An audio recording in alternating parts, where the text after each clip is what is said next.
Les bas et les airs, jomb, on dit mogo, pas mogo, on dit floco, pas floco. Disons-nous les choses. Je suis une nouvelle fois avec un comité de grands. Hashtag CDG. Mais en vérité, il faudrait l'appeler comité des anciens. Même si Almami n'aime pas cette appellation. Hashtag CDA. Les frères, comment allez-vous? Très bien, très bien. Ça va? Tranquille? On est sur Netflix, là, tu nous fais des séries. T'as vu ça ou quoi? Épisode 2, épisode 3. Exactement. Je suis avec monsieur Noumouké. Ça va? Ouais, ça va très bien les frérots. On est Tranquille. ensemble. Monsieur Almami. On est là aussi. Tranquille. Ça va? Monsieur Fix. Posé, Posé. posément dans le 91. Aïe aïe aïe. Tout va bien. Chez Grace TV, faut pas oublier. Chez Grace TV. Aïe aïe aïe. C'est Grace. Il est relou, mais on l'aime bien. Ah, on aime Allez. chez Grace. On est chez monsieur Barberich. Ouais, c'est cool. Ça va? Toujours. On va débattre autour du thème suivant. Faut-il rester ou quitter le quartier? Bah, moi, je vais commencer Je t'en prie. parce que moi, j'ai pas vécu en quartier, moi. Mhm. C'est-à-dire que j'ai traîné au quartier, mais j'y ai pas vécu. Moi, j'ai vécu dans ma ville du côté du vieux pays du centre-ville. Et à l'adolescence, j'ai migré. Donc, je traînais toujours au quartier. Donc, c'est vrai que du coup, j'ai eu cette vie de quartier. Mais pour moi, en tout cas, moi, de ma fenêtre, parce que certes, je vivais pas dans un quartier, mais j'étais pas très bien loti là où j'étais malgré tout. Donc j'avais tous les problèmes d'un mec de quartier. En tout cas, je parle à la maison, dans l'environnement dans lequel je vivais. C'est-à-dire que moi, je vivais dans un petit F2. Et parfois, on était 7, 8, 9, 10. Quand on avait des oncles, des cousins qui venaient à la maison. Et c'était pas simple. Donc, même si j'ai pas grandi dans un quartier, on va dire que socialement, c'était très compliqué pour moi. Et donc, très vite, j'ai eu cette aspiration de m'en sortir. Très vite. Je me suis toujours dit que je ne pouvais pas réitérer, en fait, l'existence que j'ai pu avoir jeune. Donc, j'ai tout de suite eu une projection en me disant, je mettrai tout en œuvre pour atteindre ces objectifs-là. Que j'ai atteint, je pense, aujourd'hui, parce que je pense que je suis quand même dans une situation confortable. Et moi, je pense que lorsque tu es dans un quartier, il faut avoir des projections. Et pour moi, la projection passe par quitter le quartier. Parce que pour moi, le quartier, c'est tellement une somme de problématiques que pour moi, il faut sortir du quartier pour, en tout cas, essayer de fuir ces problématiques. Même si certaines peuvent te suivre, malgré que tu le quittes. Mais moi, je pense qu'il faut avoir ce mindset très tôt de vouloir le quitter pour pouvoir quitter ces problématiques. Parce que pour moi, qui dit quartier, dit violence, dit regroupement de problématiques, dit précarité pour certains, dit chômage. Parce qu'on nous a regroupés, donc du coup, les profils qui y habitent sont des profils qui sont similaires. Donc, nous, ce qu'on veut, c'est être bien. Généralement, ce qu'on veut, c'est être mieux. Donc, pour moi, il est logique de quitter le quartier. Maintenant, c'est pas parce que tu le quittes que tu le renies. Parce que quitter et renier le quartier, c'est pas la même chose. Parce que de ce que j'entends des gens, ou ce que je peux dire, c'est que le quartier, son environnement te forge. C'est-à-dire que ceux qui vivent dans des endroits pas évidents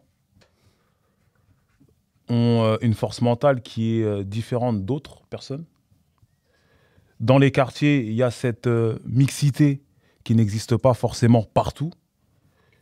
Il y a cette, même si ça commence à changer, il y a aussi cette ouverture qu'il n'y a pas forcément partout. Donc l'idée, c'est vraiment de prendre les bonnes choses du quartier, partir avec. Monsieur Fix, faut-il rester ou quitter le quartier? Après, ça dépend. Moi, comme j'ai eu la chance d'avoir très tôt une passion, donc forcément, ma passion m'indiquait qu'il fallait que je quitte mon quartier d'origine.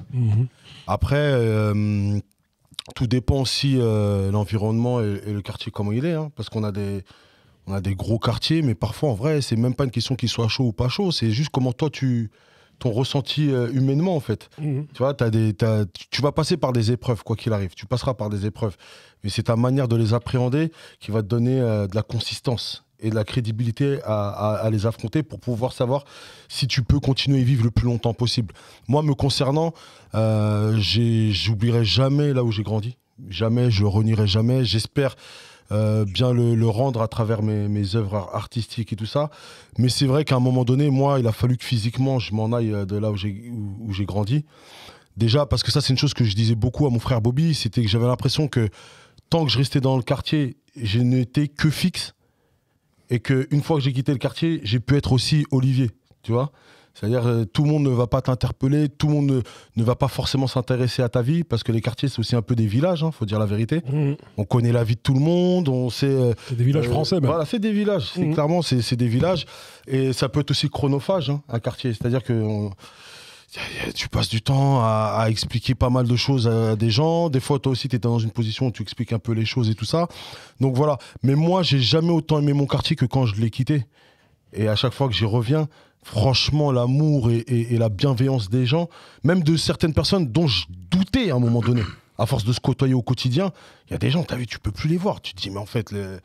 des équipes, des gens et tout, tu pouvais plus te les voir. Et c'est vrai que le fait d'être parti ailleurs, avec d'autres aspirations sociales, j'ai manqué de certaines choses que je ne trouverais que dans un quartier.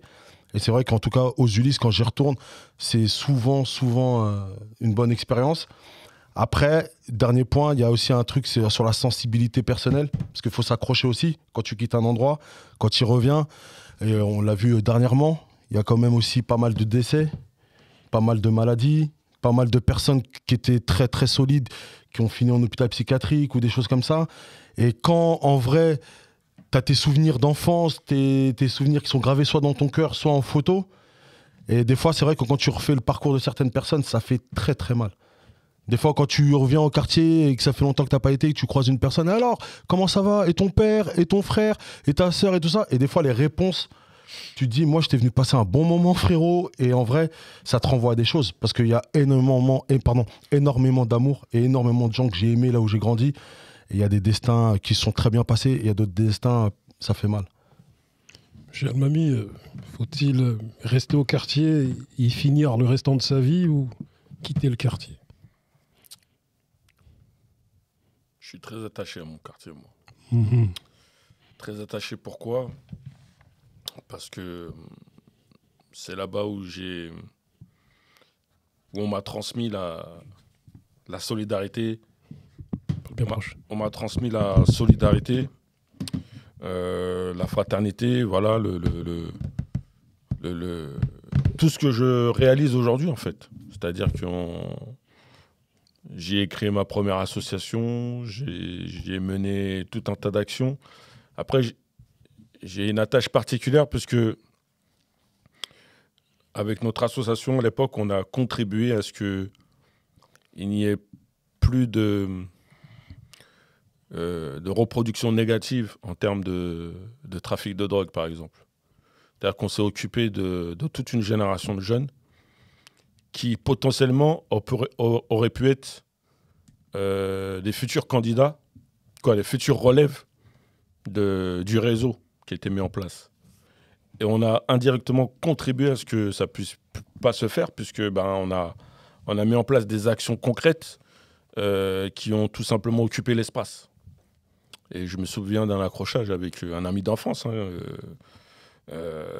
qui tenait le terrain et qui m'avait reproché sur l'une de nos énièmes actions associatives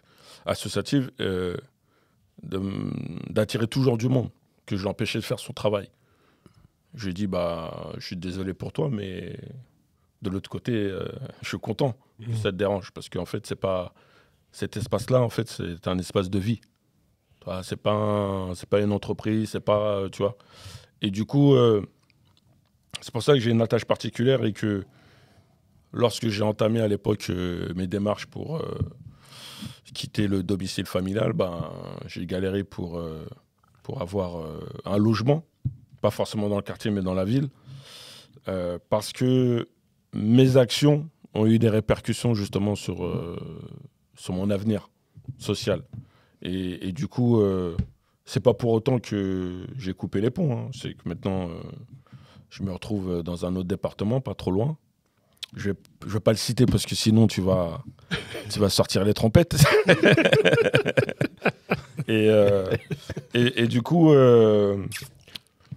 j'y suis toujours, même si je suis plus physiquement au quotidien, mais je suis toujours au niveau du cœur, quoi. Voilà, c'est mon quartier, c'est là-bas que je me suis fait aussi, donc. Mais j'entends aussi le fait que, avec le recul, le fait de pouvoir avoir ce recul nécessaire pour mieux rebondir et apporter une meilleure précision dans les actions à y mener. Parce qu'il y a aussi ce côté pervers où, quand on y reste, on a la tête trop dans le guidon. Donc pas le recul nécessaire, justement, quand il y a des conflits à régler ou des personnes à mettre autour de la table, tu vois. Après, il y a toujours ce lien naturel où, quand il y a des événements positifs ou négatifs, on est toujours tenu informé. Mais c'est vrai que même ma femme, elle en rigole tout doucement quand j'évoque le fait que j'aimerais bien retourner dans le quartier, tu vois. Pour elle, jamais de la vie. Tu vois. Pour elle, jamais de la vie. Mais j'ai dit, le quartier va être démoli. Normalement, il y a un projet de démolition, de reconstruction. Et je lui ai dit, par contre, quand ils vont reconstruire, s'il faut acheter, on achète là-bas. Elle m'a dit, on verra. Mais en tout cas, voilà. Mais après, effectivement, c'est aussi... les raisons sont partagées. C'est vrai qu'il y a des environnements qui sont devenus tellement toxiques qu'il est déconseillé d'y projeter un projet de vie, en fait. Parce qu'il y a des quartiers qui sont tellement déstructurés au niveau social qu'y vivre... bon, je vais pas abuser quand j'évoque... quand je vais évoquer ce propos de suicide social, en gros. Ah ouais, c'est tu peux l'évoquer. Tu vois ce que je veux dire? C'est-à-dire qu'il y a des quartiers, politiquement, rien n'existe. Socialement, rien n'existe. Les quartiers qui sont complètement à l'abandon. Tu vois, je vais parler, pour citer Marseille, je parlais des quartiers nord, par exemple. J'ai pu y faire certaines interventions. Quand il y a des actions, on a du monde. Tu vois, ça rassemble du monde, mais quand il n'y a pas d'action, c'est toute une autre réalité qui prend le dessus. Et ça, je pense que ça ne doit pas être facile à subir quand on est au quotidien, condamné à y vivre au quotidien, tu vois. Mais comme fixe, voilà, c'est-à-dire si demain, j'y remets pas les pieds pour y vivre, jamais j'oublierai mon quartier, tu vois. C'est-à-dire que quoi qu'il se passe, je me sentirais obligé de garder quelque chose, une attache. Ce que tu me dis m'évoque une phrase d'un grand auteur. Jamais je n'oublierai d'où je viens. Laura Luciano, l'AFF. Ouais. Jamais. Jamais. Je ne moquais. Moi, c'est particulier parce que Choisy, c'est une ville qui est proche de Paris. Mm-hmm. Ok. On a 2 gros quartiers à Choisy. Et je viens d'apprendre, d'ailleurs, vendredi, que notre ancien quartier est passé en zone prioritaire. Okay. Il y a les bâtiments de Madaran, c'est un quartier qui s'appelle Barbus.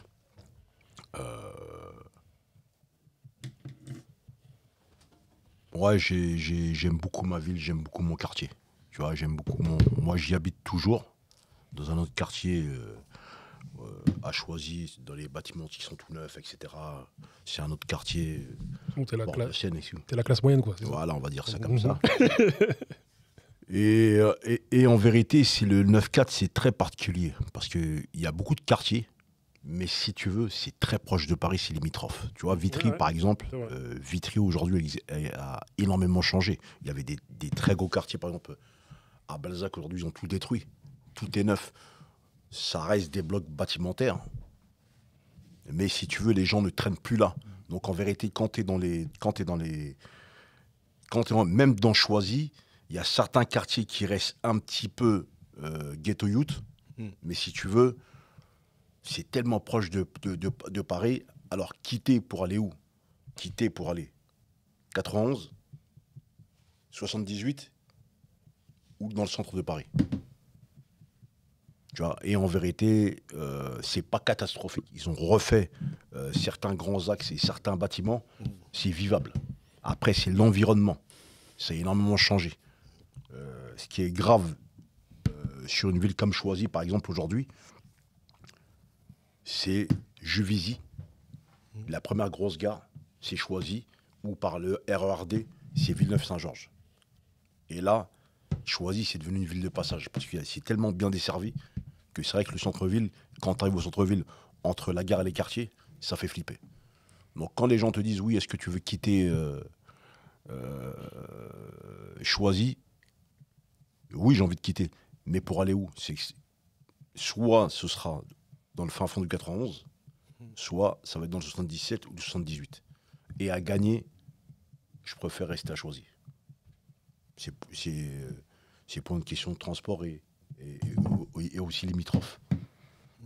Mais je comprends ta question. Moi, je dirais plutôt quitter le quartier, quitter le bas des halls et quitter l'atmosphère du quartier, mais pas la ville.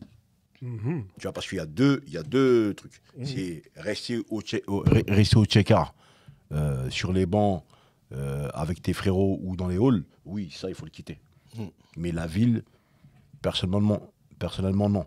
Par exemple, les Ulysses. Ouais, transport, c'est compliqué. Voilà, les Ulysses, par exemple, les quartiers, oui, mais tout autour des Ulysses, il y a quand même des belles choses. Ouais, mais c'est très très cher. Je sais. Très très cher. Ouais. Et c'est vrai, pour revenir à ce que tu dis, pour faire un rebond, bah, par exemple, moi, quand tu grandis aux Ulysses, frérot, avec les transports, ça devenait très compliqué, tu vois. Ça devenait très compliqué. Donc, pour moi, déjà, d'un point de vue physique, les zones d'activité où on pouvait avoir du travail et tout ça, fallait que j'aille assez loin, tu vois. Même si on a la zone d'activité de Courtabœuf, qui est la plus grosse zone d'activité tertiaire. Ouais. Après, ça mériterait aussi de faire l'objet d'un sujet aussi sur comment on peut avoir parfois autant de chômage dans des endroits où, alors qu'on a des grosses zones à emploi actives comme ça. Bon, ça c'est encore autre chose, on peut l'expliquer et tout ça. C'est pour ça qu'à l'époque même, on avait fait des listes municipales. Les gens pensaient qu'on faisait ça juste parce qu'on était des rappeurs qui voulaient un studio. Alors que non, frérot, on était sur des problématiques réelles. Du logement, on avait des bâtiments qui ont été détruits dans notre ville et qui concernaient certains bâtiments dans lesquels on a vécu réellement. On était sur d'autres problématiques et tout, et notamment aussi sur le chômage et tout ça. Donc voilà. Mais moi, c'était surtout, oui, puis moi, t'as vu, ouais, j'ai toujours eu une petite âme d'artiste et tout ça, et j'ai toujours kiffé la ville de Paris, tu vois. J'ai toujours trouvé Paris étant une ville magnifique, avec bien entendu ses hauts, ses bas, ses inégalités et tout. Mais je trouve que c'est une super belle ville, et c'est d'ailleurs pour rebondir sur ce que disait Noumouké, c'est vrai que quand tu as grandi à quelques mètres de la capitale, c'est pas la même chose que quand tu as grandi en grande banlieue. Ouais. C'est une autre manière d'appréhender le quartier et la banlieue. Et quand tu pars des Ulysses, pour moi, tu pars vraiment de la banlieue. Tu vois ce que je veux dire? Et mais voilà. Mais en tout cas, encore une fois, moi, je suis fier d'avoir grandi là-bas. Je suis fier de beaucoup de gens qui ont grandi là-bas, qui ont vraiment fait la gloire de notre département, de notre ville, et voire beaucoup plus loin. Et donc, pour moi, ça reste une fierté. Mais il était difficile pour moi physiquement de rester y vivre. J'ai une question pour vous tous. Est-ce que c'est pas un acte de traîtrise de quitter son quartier au vu du fait que lorsqu'on est plus jeune, on revendique tant son quartier? Non. Mais tu vois, pourquoi moi je dis qu'il faut quitter le quartier, c'est parce que le quartier en fait ça a des chaînes invisibles. Et en fait ces chaînes, elles incluent beaucoup de choses. Comme tu dis là, tu vois par exemple ce côté traîtrise. Ce truc où tu te sens obligé de. Tu vois, parce que si par exemple tu restes dans le quartier et que maintenant dans le quartier il y a des difficultés, il y a des choses qui se passent, Tu vas te sentir obligé de faire des choses, alors que dans une logique, parce que pour moi, il y a une évolution. Dans l'émission précédente, on parlait de l'adolescence et du tunnel. Et tu disais à quel moment je sors du tunnel. Et bah pour moi, tu sors du tunnel dès lors que tu pars. Pourquoi ? Parce que en fait, chaque chose en son temps. Tu as ce moment où tu es adolescent, tu as ce moment où tu es adolescent, tu vois, la vingtaine, et tu vis tes différentes expériences. Et après, tu as ce moment où, à un moment donné, tu as pour objectif, en tout cas en règle générale, de fonder une famille. Maintenant, moi, je sais que, en plus, c'est drôle parce que moi, ma femme est issue de quartier. Et au départ, elle disait tout le temps, moi, je veux rester au quartier. Moi, je veux vivre dans un quartier parce que le quartier, c'est la mixité, parce que ci, parce que ça. Mais elle avait les son... prix aussi. Hein. Voilà. C'est moins cher dans les quartiers. Mais elle avait son regard de femme. C'est-à-dire que dans un quartier, les hommes et les femmes ne vivent pas la même chose. Bien sûr. C'est-à-dire que elle, son bâtiment, c'était le bâtiment où ça débitait à fond. Elle a su que ça débitait à fond dans son bâtiment lorsqu'il y a eu une grosse descente au début des années 2000. Sinon, on ne savait pas. C'est-à-dire que la réalité des femmes et des hommes, c'est pas la même chose. La même chose. Ouais. Donc du coup, elle m'a toujours dit, ouais, moi, je voulais rester au quartier. Je lui ai dit jamais de la vie. C'est-à-dire qu'en plus, moi, j'ai 3 filles. J'ai dit, moi, je veux pas les laisser dans le brasier, là où c'est un concentré de problématiques. Au maximum, j'essaie de leur offrir un environnement propice, d'accord ? Et parce que pour moi, il faut avoir une évolution. Même si je ne jette pas la pierre sur les gens qui vivent en quartier, parce que s'ils y sont, c'est qu'il y a des raisons. Parce qu'après, il y a une histoire de revenus. Tout à l'heure, on parlait de revenus, on parlait de projection. Pour moi, tu as vécu dans un quartier, pour moi, l'issue, c'est de partir. Parce que dans une logique, tu veux offrir le meilleur pour tes enfants. Et moi, mes enfants, clairement, je ne veux pas que lorsqu'ils descendent du bâtiment, par exemple, ils soient pris entre deux feux parce qu'il y a des rixes. Je veux pas que... on parlait de santé mentale. Malheureusement, dans nos quartiers, il y a beaucoup de gens qui sont pris. Ils ont pété les plombs. Ils ont pété les plombs parce qu'il y a tellement de problématiques autour d'eux qui pètent les plombs. Moi, je veux pas de ça. C'est-à-dire que je veux vraiment que mes enfants vivent dans un milieu favorisé pour éviter et ne pas voir ce que moi, j'ai pu vivre.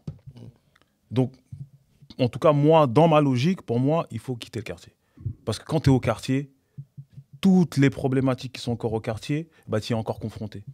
Moi, j'ai des frérots avec qui j'ai grandi, ils sont encore au quartier. Comme on le disait dans le débat précédent, ils sont obligés de régler des histoires de petits.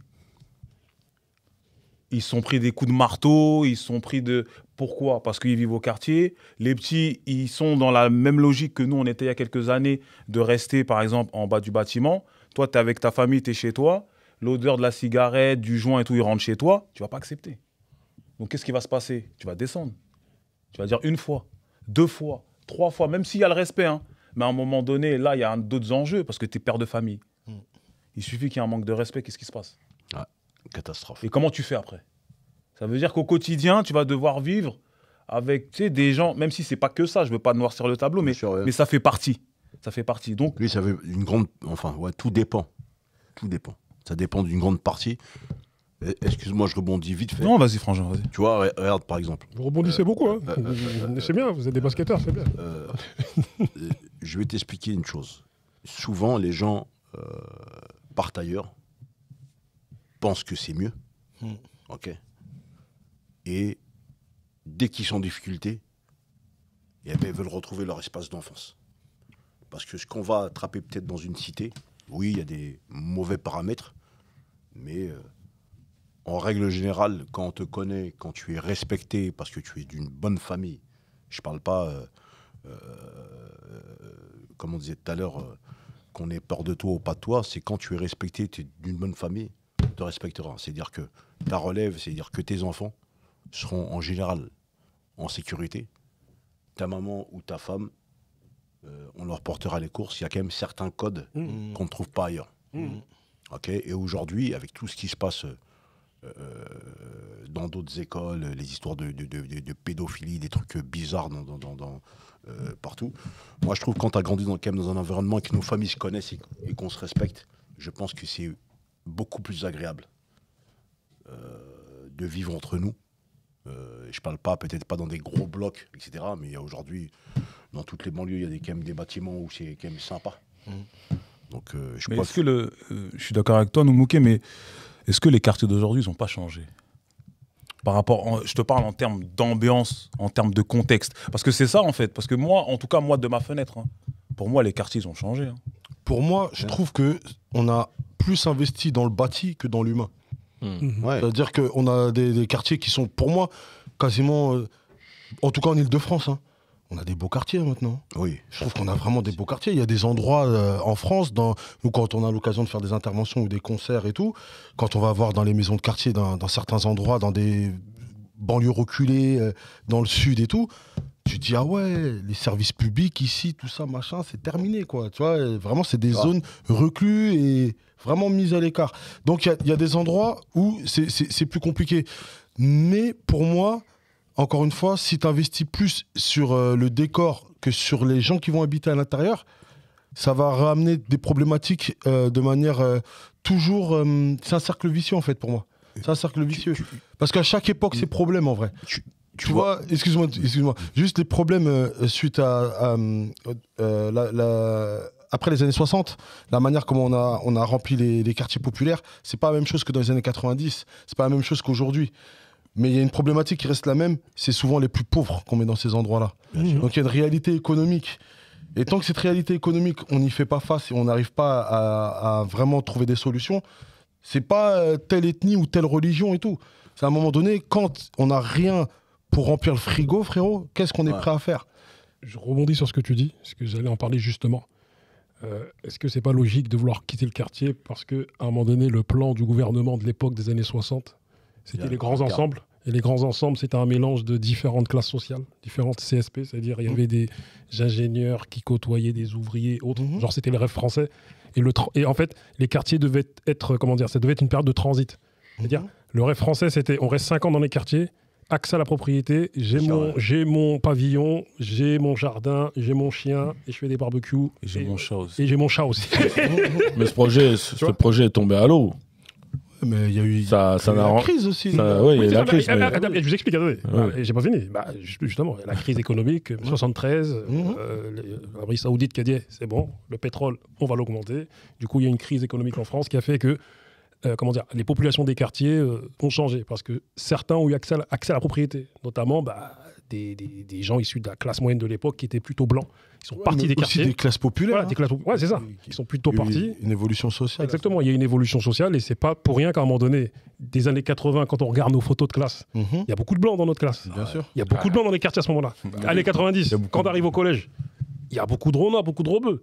Années 2000, que des Renois. Parce qu'à un moment donné, il y a aussi une transition entre le fait que les populations maghrébines aussi ont eu un peu plus d'accès, un peu plus de capital pour avoir l'accès à la propriété. Non, mais c'était Les frères Maliens, ils sont rêvés. Hein. Non, mais c'était là avant aussi. 10 ans avant. Exactement, c'est ça. Non, mais après, on parlait aussi d'éducation financière. Tu vois. C'est-à-dire, qu'est-ce que tu vas payer pendant tant d'années un loyer à une certaine somme? Si à la place de ce loyer, tu avais pu avoir un apport pour avoir ton pavillon ou ton truc, et puis après Devenir propriétaire, ça aurait changé beaucoup de choses aussi, tu vois. Mais après... Est-ce que c'est pas logique de vouloir quitter les quartiers, tout en sachant que les quartiers restent quand même des zones des zones défavorisées. Bien sûr, mais à partir du moment où les quartiers se sont pas embellis, mais on va dire on a désengorgé des quartiers et tout ça, mais que les problématiques restent les mêmes. Donc après, il y a aussi une problématique et qui rejoint ce qu'on s'est dit tout à l'heure, sur aussi, nous, notre manière d'appréhender l'endroit dans lequel on a grandi. Tu vois ce que je veux dire? Tout dépend en vérité le quartier. Bien sûr. C'est ça aussi. Quand tu regardes les frères des Bosquets qui veulent s'arracher, je comprends. Ouais. Oui. Oui, j'ai vu aussi. J'ai vu Clichy-sous-Bois aussi. Grande borne, je comprends aussi, je peux comprendre. Mais ça reste... Les appartements restent raisonnables. Oui, ça va mieux déjà. Mais ça va mieux. Après, c'est l'environnement. Mais dès que tu dépasses la grande borne, là, on dirait qu'on a Beverly Hills. Fleury, là. Ouais, Fleury. C'est sympathique. Mais tu sais que les Tarterets, j'y suis allé pour le décès du père d'un de nos gars, et les Tarterets, c'est super beau. Voilà, ça change. Et on entend Tarterets, on se dit... Non, mais la vérité... Comme les Bosquets aussi, ils ont refait. Ah, ils ont refait. Mais moi, j'étais resté sur l'image du film. Tu vois mais chaîne pointue, 20 étages, pas d'ascenseur. Les courses sont montées c'est hardcore. par les balcons, tu vois ce que je veux dire? Marseille, Là, c'est tu un vois quartier à Marseille. Frérot, Ouais, c'est Mais- l'environnement. Ouais, après, il y a le tissu social et le lien social celui qu'on avait hier n'existe plus aujourd'hui. C'est plus le même aujourd'hui. Tu vois? Moi, je me rappelle à l'époque, il y avait les PMI où tu avais les mamans qui avaient leur créneau, les papas, ils avaient leur créneau, les ados, ils avaient leur créneau, et tout le monde s'y croisait. Tu vois, ça veut dire que tout à l'heure, ça a été évoqué, quand on grandit dans un quartier, on a l'impression d'être dans un village. Bien sûr. Tu vois ce que je veux dire? Ça veut dire, demain, il te manque 2 pommes de terre, du sel et autres, tu vas frapper chez le voisin. Hier, on t'ouvrait avec le sourire. Même, je crois que même les portes, on les fermait pas. Mais C'était pas fermé à clé. Tu vois ce que je veux dire? Ouais, on ouvre Aujourd'hui, les tout le monde est verrouillé. Quand tu frappes, oui, c'est qui? Qu'est-ce qu'il y a? Tu vois ce que je veux dire? Donc, il y a plus cette effervescence qu'on a connue quand on était gamin. Tu vois ce que je veux dire? Mais comme certains d'entre nous, on a essayé de maintenir cette époque à travers, pour ceux qui ont leur association ou leur activité associative, on a essayé de maintenir cet état d'esprit-là, cette philosophie, avec ces codes qui étaient respectés, tu vois, à l'époque. Aujourd'hui, je vois plus trop beaucoup de jeunes, même quand c'est une voisine qui ne côtoie pas trop, aller proposer de l'aide, à monter les courses. Mais moi, je suis d'accord avec ce que tu dis, mais encore une fois, je vais m'appuyer sur une histoire récente. Sur le confinement, on a retrouvé des choses de solidarité qu'on a l'impression qui avaient été complètement perdues. Et sur le confinement, dans tous nos secteurs, on a vu des acteurs sociaux et des habitants du quartier remettre en lice une chaîne de solidarité. Ouais, bien sûr. Parce qu'on s'est dit, c'est pas possible. Tu vois, là, on pouvait pas laisser certaines mémés qui habitent toutes seules dans un F2 ou dans un F3, qui savaient pas comment manger, des étudiants qui savaient pas comment se nourrir et tout ça. Donc la solidarité, elle a repris le pas. Donc je veux pas être candide ou être très, très utopiste, mais simplement, je me dis, pour moi, et ça, c'est une des choses sur lesquelles on parlait déjà à l'époque, il y a 20 ans, même, c'est-à-dire que pour moi, on a trop laissé parfois les politiques et d'autres personnes s'occuper de la vie de nos quartiers. Et du coup, ce qui a donné du clientélisme, ce qui a donné de la fainéantise aussi, parce qu'il y a des gens qui se sont dit, bah, c'est bon, il y a des gens qui le font pour moi et tout. Et nous, on a toujours combattu la victimisation. Et combattre la victimisation, ça veut dire aussi autodétermination. C'est-à-dire qu'on se dit, ben, cette porte-là, elle est fermée, on va passer par l'autre. Ou comme disait Pécard dans Clash et l'ennui, si les portes, elles sont toutes fermées, ben, viens, on trouve un espace et on crée nos propres portes. On les ouvre et on les ferme quand on veut. On crée nos clés, tu vois. Et pour moi, cette mentalité-là ne nous quittera jamais. Parce que toutes les personnes qui sont à cette table, pour moi, vous avez tous réussi dans un domaine. Et dans le domaine dans lequel vous avez réussi, pourquoi on est tous validés les uns avec les autres? Parce qu'on se reconnaît dans les parcours de chacun. On se reconnaît dans le parcours d'Almami, de Noumouké, avec toutes les histoires et tout. On sait que ce que Noumouké l'a fait ce jour-là, eh ben, de là d'où je viens, je pense que j'aurais tenté d'avoir le même courage que le frérot. Parce que de là où on vient, on ne peut pas rentrer et voir des choses inacceptables et ne pas intervenir. Tu vois ce que je veux dire? C'est l'éducation que son papa lui a donnée, que nos papas nous ont donné, tout ça. Donc pour moi, encore une fois, et je me répète par rapport à l'épisode précédent, la solidarité. Mais encore une fois, je le dis, quand moi je quitte mon quartier d'origine, j'ai pas changé de numéro de téléphone, j'ai pas changé tous mes réseaux sociaux en disant je veux plus vous calculer. Je dis juste les gars, moi je vais ailleurs, mais je reste disponible. On reste disponible. Et être disponible, c'est-à-dire que physiquement, je ne pourrais plus être au quartier. Par contre, d'un point de vue moral, psychologique et autres, tant que je peux aider, je le ferai. Et j'espère qu'en contrepartie, tu pourras aider un autre et un autre et un autre. La solidarité. Attends, je vais rebondir sur 2 propos vite fait. Vas-y. Tu as parlé de Noumouké là. Même si je sais qu'il va être gêné par ce que je vais dire, mais c'est un mec de quartier aujourd'hui qui a contribué à sauver des gens au Bataclan. T'as vu? Et ça, il faut l'applaudir pour ça, le ref. Mais c'est super fort parce qu'il est... Bien sûr. Tu vois, c'est un mec, il a eu l'éducation de son père, de son grand-père, de ses parents, de sa mère, de tout le monde. Et qui, à un moment donné, frère, il s'est pas posé de questions, frère. C'est face à une adversité qui était... Il y en a plein qui auraient paniqué, hein, tu vois. Et c'est humain, tu vois. Mais tu vois, pour rebondir sur ça, j'étais bien content de rentrer dans mon quartier. Bien sûr. Pour rebondir sur ça, j'étais bien content de rentrer dans mon quartier, juste après. C'est là que j'ai compris la force de la banlieue. Ah oui, ça m'a protégé quelque part. Et nous, on était tous fiers. Quand on l'a su, tu vois, d'une histoire. On était On était fiers parce que ce jour-là, on avait l'impression que vous voulez nous opposer les uns aux autres. Bah, bien sûr. Alors que ce soir-là, c'est la France qui a été attaquée. On est la France aussi, tu vois. On fait partie de ce pays, on y a grandi. Même si on a eu des choses à lui reprocher à certains moments, on n'oublie pas qu'on parle cette langue. Moi, j'ai rappé, c'est dans cette langue. C'est ici que j'ai construit une partie de ma vie. Tout ce qu'on demande, c'est qu'on on demande du respect et de ne pas nous obliger à renier nos origines. Donc nous, on est fiers des endroits où on a grandi, on est fiers des origines de nos parents. Et je suis sûr qu'ici, on a quand même un exemple de cette mixité-là. C'est-à-dire rester soi-même en respectant l'endroit où on a grandi, en l'aimant, en le chérissant et en ne voulant surtout pas que nos petits frères prennent un autre chemin que le chemin le plus légal et licite, si possible. Après, la vérité, c'est que la rue, c'est la rue. La rue, c'est dur. Et qu'à un moment donné, parfois, de côtoyer trop d'histoires similaires, on a l'impression, tiens, on a réglé l'histoire de la famille, machin, mais t'es au courant pour la famille, truc et tout. À un moment donné, ton cerveau, il dit, frérot, moi, perso, passé un certain âge, je vais plus y arriver. Et en fait, quand j'ai quitté mon quartier, eh ben, on m'a sorti certaines histoires. Et je me suis dit, mais si, ça, on peut le régler. Parce que vas-y, viens, on appelle un tel. Viens, on fait ça et ça. Mais j'étais apaisé. Ça veut pas dire que mon quartier, il m'avait pourri le cerveau. Mais c'est juste qu'à un moment donné, frérot, on est des gens... on peut être sensible aussi. À un moment donné, il y a beaucoup de vraies histoires dans nos quartiers qui sont même pas médiatisées, que les gens ne peuvent pas s'imaginer. Ah ouais. Et on se dit, moi, je peux pas laisser cette situation-là. Mais la vivre au quotidien, j'y arriverai plus.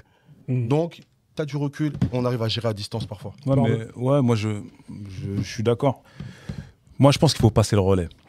C'est-à-dire qu'à un moment donné, moi, je suis vraiment là-dessus.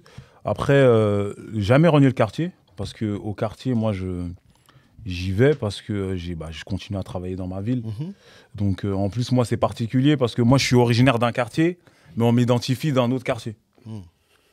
C'est-à-dire que, comme je vous l'ai dit, moi, je ne suis pas de quartier populaire de base. Mais quand on va dans ma ville, tout le monde pense que je suis du quartier populaire.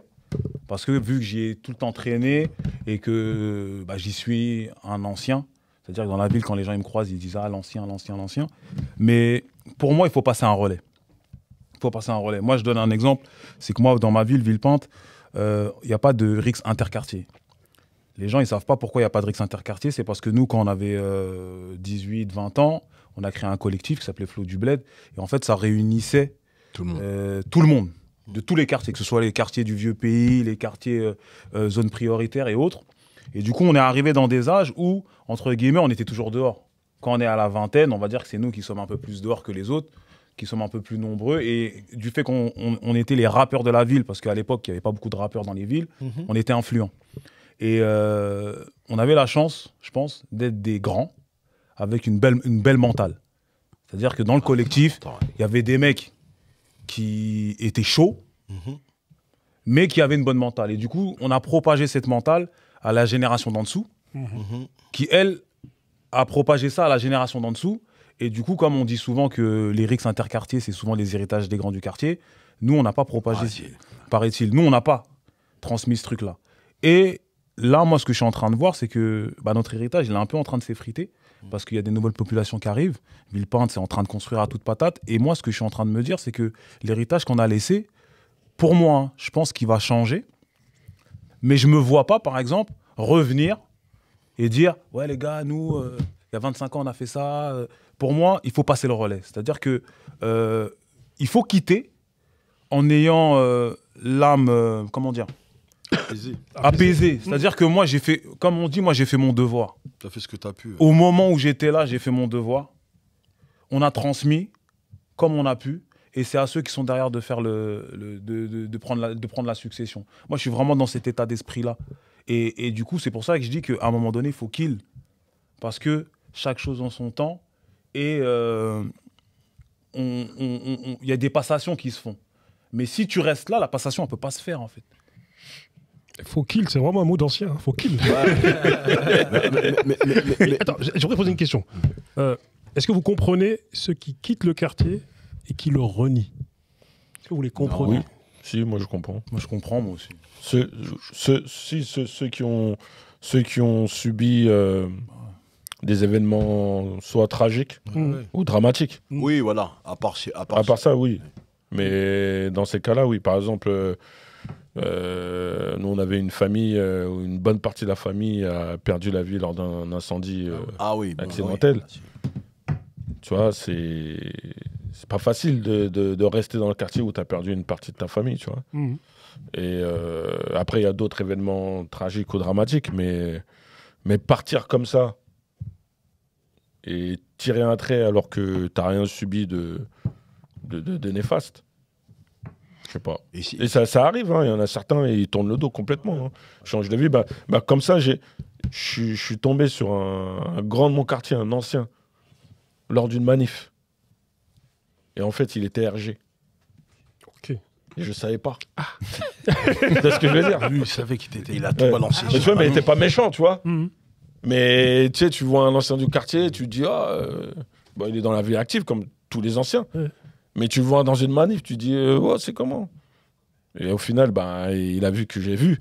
Donc il m'a dit, ouais, je suis chez les RG, moi, depuis. D'accord. Tu vois? Juste en bas de chez toi. Le coup de filet, c'était lui. Il t'avait placé l'état en bas de chez toi. Ah, mais après, c'est vraiment. Ouais, c'est des expériences personnelles. Hein. Mhm. Ouais. Même dans une même famille, moi j'ai une de mes sœurs, elle me dit c'est bien les Ulysses, tout ça, les documentaires que tu fais, tout ça. Moi j'y retournerai pas. Mhm. Mais à travers tes trucs et tout, j'ai vu la petite sœur à machin, tu l'as mis dans ton clip, t'as le truc. Elle m'a dit c'est bien. Mais moi Ouais, ça lui rappelle son enfance, ouais. Voilà, Sinon, c'est ça aussi. T'as des gens aussi qui sont très nostalgiques d'une certaine période et qui sont passés à autre chose. Mhm. Et on devrait pas les incriminer pour ça, tu vois. Oui, bien sûr, bien sûr. Parce que le problème aussi, c'est vrai que dans le quartier, tu sais, le quartier, frérot, c'est un des endroits où, quand t'as réussi, tu dois tout à tout le monde. Grave. Mais quand t'as perdu, c'est de la faute de personne sauf toi. Mm. Tu vois c'est quand même un truc Mais- de fou. On partage beaucoup de victoires, mais il faut aussi accepter de partager les défaites. Hein. Mais tu sais, Bouba, c'est important, excuse-moi, parce que après je vais oublier, je pense. Tu vois, de partir du quartier et entre guillemets de réussir, je pense que c'est salutaire et c'est important. Parce que du coup, le fait que tu sois... Parce que tu vois, moi, par exemple, je prends mon exemple, après, moi, je n'ai pas cette notion-là de me dire que j'ai réussi ou quoi. Moi, je fais juste mon chemin. C'est ça, Mais, en fait. Ouais. mais c'est vrai que, tu vois, moi, je crois... Et regarde, l'autre fois, on était au clip de Kerry, t'as vu un petit Mhm. T'as vu un petit Ouais. qui est maintenant devenu, Mhm. je crois, il est dans la musique et tout. Et il a dit quoi? Parce que lui, je l'avais eu en tant qu'éducateur. Il a dit, t'as vu, Anne, toi, moi, je te vois à travers les réseaux. Je t'ai eu éducateur petit, je te vois à travers les réseaux et je suis fier. Et comme déjà à l'époque, tu étais dans la musique, et ben moi, ça m'a donné envie de faire de la musique. Tu vois? C'est comme Youssouf Fofana aussi, qui a Maison Château Rouge. Tu vois? Dans un commentaire, il a dit, Barbeux, tu nous as montré le chemin. Alors qu'aujourd'hui, il est au-dessus de moi, en vrai. Mais le fait que le petit, il me dit ça, le petit frérot, tu dis, bah, j'ai bien fait de ne pas rester là, qu'il ne me voit pas quand il sort de... Parce que lui, il vit encore au quartier. Quand il sort, il ne me voit pas. Il me voit à travers ce que je fais. Il voit à peu près ce que je suis devenu. Et du coup, ça devient un leitmotiv pour lui. De se dire, t'as vu l'ancien qu'on respectait avant? Et bah, regarde où il est. Donc, tu vois, c'est pour ça que moi, j'ai cette mentale de quitter le quartier pour donner envie, tu vois, à ceux qui le veulent, parce qu'après, bien entendu, il y en a certains qui sont bien, donc ceux qui sont bien, qui restent. Parce que l'idée, c'est vraiment d'être dans un environnement qui te plaît ou dans lequel tu te sens bien. Mais je pense que le fait que nous, qui avons, entre guillemets, réussi ou avons eu la chance de s'en sortir plus ou moins, on parte, et ben ça donne un espoir Mais est-ce que à certains. certains qui quittent le quartier ne font pas preuve d'une certaine condescendance vis-à-vis de Oui, ceux bien qui sont sûr, restés oui, au quartier? bien sûr. C'est-à-dire être là, les regarder en mode Tu vois, ah, t'es encore là, toi? Eh, vas-y. Non, Et après, genre en mode genre maintenant, tu vas parler à quelqu'un, tu vas dire il est encore au quartier, lui. Non, Lui, ça- laisse tomber eux, tu vois? tu Est-ce qu'il n'y a pas ça? non, tu vois, moi, je pense que, voilà, moi, c'était plus sur ça, sur ces profils-là. Comme disait Almami, toutes les familles qui ont vécu des trucs tragiques dans les quartiers, à un moment, c'est normal qu'ils partent. Je peux comprendre qu'ils... Ou quelqu'un même qui a subi voilà, après, en mode victime un peu, tu vois? après un ancien qui est là, qui tenait à l'époque et qui s'est fait mettre à l'amende par les petits, bon, t'es parti. Tant pis pour toi, c'est dommage parce que pour moi, t'as pas été un exemple. Après, qu'est-ce qu'on appelle, attention, qu'est-ce qu'on appelle réussir? C'est ça qui fait flipper, moi. Tu sais, souvent quand je vois des jeunes, ils me disent ouais, mais ça va, vous avez réussi. T'as réussi de quoi en fait? Qu'est-ce que t'appelles réussir? Moi, pour moi, ma réussite, c'est quand je serai rentré au Deblay et que je serai bien et que je te dis, frérot, je suis en Afrique, je suis posé, je reviendrai plus. Je ferai mes allers-retours. Moi, c'est comme ça que je vois ma réussite. Et pas autrement. Le truc, il est clair. Je resterai pas. Mais moi, je ne serai pas à la retraite, par exemple, là, 46 piges. Donc, si on compte bien, on est à la retraite à 60 piges. Un peu plus. Un peu plus, on va dire. 70 piges, on ne sait jamais avec. Il a le Une petit fois rire. que je serai dans mon boubou, dans mon salon, j'espère que ça va arriver très vite, sous ma clim, en Afrique, avec mon petit jus de coco. Hein. Là, je pense que voilà, j'aurais pu, voilà, etc. Mais là, pour l'instant, on survit. C'est-à-dire, on survit. Quand je dis on survit, c'est on survit pas mal. Mais métro, boulot, on va en vacances, tout ça. On a une vie normalement moyenne. Tu vois, une bonne petite vie, on va pas se plaindre, on va pas se mentir non plus, mais c'est du taf. Il faut pas croire que l'argent tombe comme ça. Non, on va le chercher. Donc après, je peux comprendre qu'il y ait des gens qui disent oui, quitter le quartier. Et encore une fois, tout dépend du quartier. Parce que vraiment, c'est vrai que dans ma question d'avant, je parlais de cette espèce de condescendance que certains pourraient avoir. Après, tu vois après, oui, ça m'est arrivé. Genre, Moi, je vais te dire la vérité. J'espère que la personne ne va pas se reconnaître quand on va regarder si elle regarde l'émission. Et je te jure, une fois, boulot, grosse entreprise, on bosse, tout ça, etc. Et il y a une sœur qui vient me voir et elle me dit, elle habitait vers Chalmami, un peu dans les quartiers, pas très loin des Chalmami. Et qu'est-ce qui s'est passé on a sympathisé. Tu sais ce qu'elle m'a dit? Elle m'a dit, ouais, non, mais en fait, j'habite là. Et en fait, je lui dis, mais en fait, pourquoi c'est quoi ton vice que tu fais? Pourquoi tu mens? Tu dis que tu habites, je sais pas quoi, dans le 15e ou quoi que ce soit. Elle me dit, non, parce que c'est bizarre dans la société, ils aiment pas les banlieusards. Quand elle m'a dit ça, je dis, putain. J'étais là, en fait, elle avait menti sur sa life un peu. Tu comprends? J'ai dit. Et moi, je savais pas que ça existait. Moi, je sais pas, même si je travaille avec des mecs du 16e, quoi, non, j'habite à Choisy-le-Roi. Tu vois, je vais pas. J'aurais pas honte de dire que je viens de banlieue, en fait. Et moi, ce truc-là, je le comprends pas. Je viens de banlieue.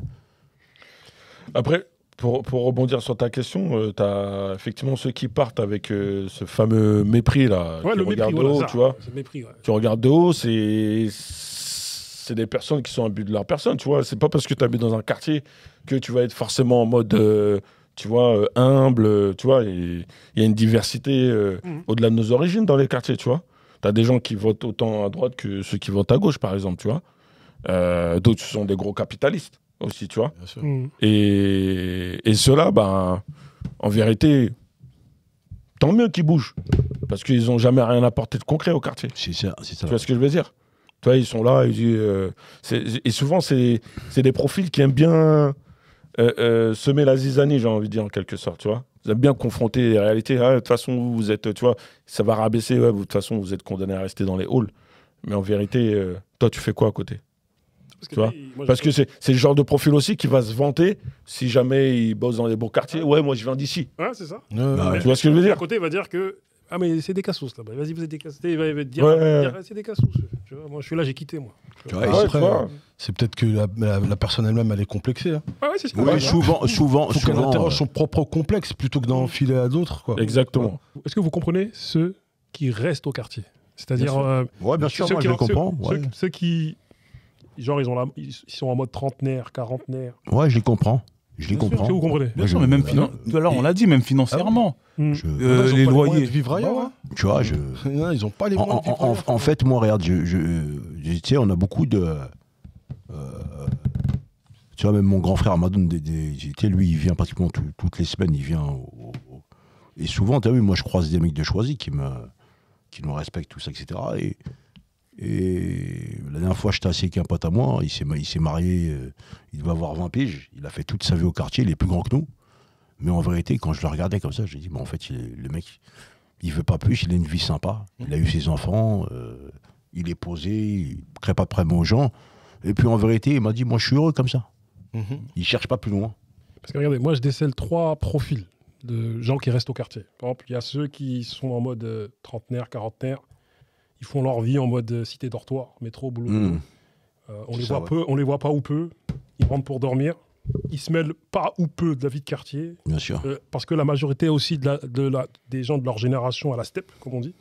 Et naturellement, il y a une coupure entre leur vie d'enfance et leur vie d'adolescence. Parce que, voilà, c'est-à-dire, il y a une coupure entre leur vie d'adulte et leur vie d'adolescence et leur vie d'enfance. Parce qu'à un moment donné, ils se sont écartés du quartier, tu vois. Et logiquement, ils ne traînent plus. Comme dirait un grand auteur, j'ai passé l'âge, tu vois. Et je décèle encore un deuxième profil, ceux qui restent au quartier pour participer à la vie de quartier en tant qu'adultes. Et ils ont procédé à cette transition de la vie de quartier, tu vois. C'est-à-dire, ils sont restés, en traversant le temps et les générations, ils sont restés au quartier pour y faire des choses, tu vois. Et Est-ce que vous comprenez ces profils-là qui restent au quartier pour... Oui, il en faut, bien sûr. L'un des profils qui calcule plus personne, il fait sa vie, il Ouais, dort seulement. mais tu sais, c'est une histoire de profil et c'est l'histoire de la personne aussi. Bien sûr. Comment tu as vécu ta vie au quartier, c'est ça aussi. Quelles sont tes aspirations? C'est ça. Tu vois, le frangin, le grand frère, pardon, tu vois, dont Noumouké parlait, bah si lui, il est bien. Il est dans son confort, il est là, tout est à proximité, plus ou moins. Ah ouais, il a ses souvenirs et tout. S'il est bien, parce que l'idée, c'est ça, en fait. Parce que c'était bien. si t'es bien, et cette notion de réussite. Si lui, pour lui, si je suis posé, j'ai ma petite famille, j'ai mon petit taf, j'ai pas d'ennui, je suis là, je suis tranquille, c'est ça, bah tant mieux pour lui. Là, c'est clair. Tu vois, c'est une histoire de... Moi, je sais que déjà, par rapport à moi, comment j'ai grandi, je vous l'ai dit tout à l'heure, dans un F2, bah moi, dans ma tête, c'était... Ouais. J'avais mon truc. C'est Il pas faut que pareil, mes enfants, ils ont chacune leur chambre, parce que moi, j'avais pas la mienne, et ainsi de suite. Donc moi, ça reste mon mindset à moi. Et pour moi, dans ma logique, je me dis, bah, quand tu as vécu à un endroit, il faut passer le relais et passer à autre chose. Mais il y a des gens qui se complaisent dans ce qu'ils sont, Bien sûr. qu'ils ont. Donc, C'est la référence de la réussite quand tu viens d'un quartier, c'est pas ce que scandent certains artistes. Hein. Ouais, je vais me barrer du quartier. Ouais, tu vois, c'est être c'est- sur un bateau, dans le sud. tu vois, un exemple. Nous, on ne vient pas de famille pauvre. Mon daron, je veux dire, pas ghetto youth, c'est pas vrai. Mais t'as vu, on a toujours été 8 à dormir dans une chambre. Tu vois, on n'a jamais dormi, moi, mon refrain, etc. Non, les incous qui venaient, qu'on grandit chez nous, avec nous. Donc, si tu veux, c'est... Et le check-out, dans le check-out, tranquille. Mais à un moment, toi, je peux te comprendre, dans un F2. T'as vu, tu voulais plus grand. Moi-même, je suis parti, à quel âge de chez moi je suis parti à 20 piges. 19 ans et demi. Pourquoi? Parce qu'en vérité, ça y est, on était des gros gaillards, tout ça à 100 kilos, frérot, on peut pas dormir dans la même chambre, c'est fini ça. Tu comprends? Il faut laisser, tu laisses la place. Et depuis que je suis né, je n'ai jamais dormi seul dans une brochant. Toi c'est pareil, moi, tout le monde. Donc c'est normal que nous, arrivés à un certain âge, frérot, à 20 piges au plus rapide, il faut que tu sortes. Ah, c'est Et clair. personne ne te met dehors, hein, tu peux rester. Hein. Moi, c'était une source de motivation. Hein. Clairement, bah, moi j'aime beaucoup mon frère, j'aime beaucoup mes cousins, Voilà, tu Grondache, Bobby, tout ça, mais frérot. Tu vois. Des fois, on était là, Non, voilà, gros. ça se marche dessus, dans la broche. Ah ouais, Et t'as vu, frérot, nous, souvent à la maison, bah, il y avait tout le monde. T'as vu Sini qui passait, il y avait. Ouais, bien il y sûr, avait, bien sûr. C'était PKR, machin. Des fois, on est 5-6, Ah, ça c'est discute, on s'endort dans la brush. Les baskets partout, ça sent les chaussettes à l'autre, machin. Non, moi je savais je savais par exemple que ça passait par les études. Donc je me disais, tu sais quoi, plutôt que de. Je me mettais même pas en tête, je vais avoir le bac. Je me mettais en tête la cité universitaire, frérot. T'auras ta chambre à toi, tu vas. Et c'était pour moi c'était une émancipation, mais c'est une motivation comme une autre. Après j'ai eu mes diplômes et tout, puis j'ai pu partir. Mais je voyais, en tout cas à l'époque, que quand j'allais à la fac et tout. Et le week-end, quand je revenais aux Ulysses, je voyais dans les yeux de pas mal de jeunes un truc de « Ah ouais, le gars, nous on croyait qu'il était en mode gangsta, mais en fait, les études. » Et moi, j'ai essayé... Surtout, beaucoup. Tu vois ce que je veux dire? Beaucoup. Et moi, j'ai essayé d'amener une narration sur... ouais, je m'habille comme ça, ouais, je suis comme... Mais les frères, oui, je vais à la fac, mais ça veut pas dire que je suis meilleur que vous. Mais... Je viens du même collège que vous. Nous, c'était un collège méga ghetto, tu vois. Le collège où on était, je sais pas combien par classe. C'était quelque chose. Dans le 91, en tout cas, c'était un collège connu. Mais c'était histoire de dire aux gens, c'est possible, les frères. Mais moi, dès que j'aurai mon diplôme, frérot, après, j'ai mon petit truc à moi. J'aurai ma petite chambre d'étudiant, mon truc, et après, j'espère mon appart. Et en vrai, quand on fait le bilan 20 ans plus tard, je suis pas loin de pas mal d'objectifs que je m'étais fixés d'un point de vue social. Grâce à Dieu. Est-ce que selon vous, il faut partir du quartier, quitter le quartier, et est-ce qu'il est obligé de revenir pour aider? Non, c'est pas une obligation. C'est pas une obligation. Chacun C'est pas une C'est une obligation. question d'éducation pour moi. Ah oui. C'est pas une obligation. T'as besoin de référents. Y a pas de... Et c'est pour ça que, en vérité, tu sais, c'est pour ça que ça va pas. Tu comprends? Un monsieur comme Almami, qui est là, comme le frangin, qui est là. Moi, je comprends pas pourquoi ils parlent pas directement avec l'État. Ils sont quotidiens dedans, ils ont une expertise réelle de ce qui se passe, de ce qu'il faut faire, de ce qu'il faut mettre en place. Mais tant que ce sera à petite échelle, on ne réussira à rien. C'est ça le problème aujourd'hui. Et il faut qu'on se le dise. C'est pour ça que j'interpelle, moi, tous nos frangins qui ont un peu réussi, entre guillemets. C'est pour ça que j'appelle à dire qu'est-ce qu'on dit réussir. Voilà. C'est aujourd'hui, il faut... Et malheureusement, on est devenu très communautaire sans se rendre compte. C'est triste. Tu comprends? Mais je veux plus qu'on soit, nous, en bas de l'échelle. Tu vois, il y a aujourd'hui, l'éducation dans les quartiers, dans les écoles, il n'y a que des petits frangins à nous. Mais selon vous, qu'est-ce qui est le plus efficace? C'est rester au quartier pour continuer à aider? Tu tues, vous, avec tes questions. C'est quoi la question? Rester au quartier pour continuer à aider ou quitter pour revenir de temps en temps aider? Et toi, t'aimes trop le quartier. Toi, Grigny, quartier. T'as des gens, leur parcours, il aide le quartier. Faut juste le valoriser. Moi, j'ai des amis à moi, des frères sénégalais et tout, ils ont fait des MBA. Tu vois, je veux dire, ils ont fait des études là-bas aux États-Unis, au Canada, ils ont décroché des vrais diplômes et tout. Ah ouais. Quand ils se retrouvent dans des Forbes magazines ou dans des gros magazines comme ça, moi, je prends capture, je montre aux jeunes du quartier. Tu vois, lui, il était dans ma classe en 6e. Regarde où il est. Après, si pour les gens, la réussite, c'est la notoriété, c'est autre chose. Oui, il faut... Voilà. Si le petit te dit, ouais, mais lui, il me fait pas rêver, il a bac plus 6, c'est trop d'études, machin et tout, mais qu'ils le disent. Mais je te dis, dans le quartier dans lequel tu as grandi, sache qu'il y a aussi ce type de profil. Sache qu'on a des gens qui sont partis de rien, qui sont devenus magistrats, qui ont fait plus d'études que tout le monde, qui faisaient les cours du soir, qui en plus aidaient les jeunes dans le quartier le soir à faire les devoirs et tout ça, et malgré tout ont pris du temps sur eux. Et sache encore une chose, on parlait de réseau tout à l'heure, on a des sœurs et on a des frères qui ont vraiment réussi dans des grosses boîtes, et quand eux verront ton CV, ils vont pas s'arrêter à ton adresse ou à ta couleur de peau. Mais pour qu'on en arrive là, il a fallu casser des plafonds de verre. Et ces plafonds de verre, on les a battus grâce à notre abnégation, grâce à notre résilience, grâce au fait qu'on a toujours été de l'avant. Tu vois ce que je veux dire? Et c'est là où je rejoins Almami aussi, c'est est-ce que ces parcours-là, à un moment donné, il faut pas les mettre plus en avant, mais réellement en avant. Pas juste, hey, regardez, il y a un mec, c'est une exception. Non, ou une fille, c'est une exception. C'est pas des exceptions. De toute façon, c'est la démographie qui est comme ça. On est là, on vient de famille, on était 5, 6, 7. Donc, dans ces familles-là, à un moment donné, c'est nous qui allons être le pouvoir d'achat, c'est nous qui allons occuper des emplois et tout ça. C'était la nature des choses. Donc maintenant, on a des gens qui ont des postes, parce qu'on parle beaucoup de défaites, mais parlons aussi des victoires. On a des gens qui ont vraiment réussi et qui sont en train de changer parfois, pas tout le temps, le mindset de certaines mêmes entreprises et tout ça, dans leur mode de recrutement et tout ça. Et encore une dernière fois, sache que là où tu es, quelque part, tu es l'ambassadeur de ton quartier. C'est-à-dire que moi, je me suis retrouvé dans des entreprises qui avaient peut-être jamais employé de Renoir avant, mais la manière comment j'ai été dans l'entreprise, comment j'ai essayé de me comporter, a fait que derrière, les gars, ils ont fait « Ah, en fait, si, on peut leur faire confiance. T'es un ambassadeur. » Je crois que c'était Rimka qui disait « Représente pour la famille à chaque fois que je quitte le hall. C'était ça, quelque part. C'était ça, frère. C'est-à-dire qu'à un moment donné, quand t'es conscient que... à un moment donné, on est obligé d'être conscient que ce qu'on est, ça représente quelque chose pour les autres interlocuteurs. Parfois des fantasmes qui peuvent être complètement débiles et délirants, et parfois des projections. Mais tu vois, par rapport à ton statut, ta stature, ce que tu as représenté, eh ben, ce que tu as fait, par exemple, ça a changé la vie de pas mal de gens.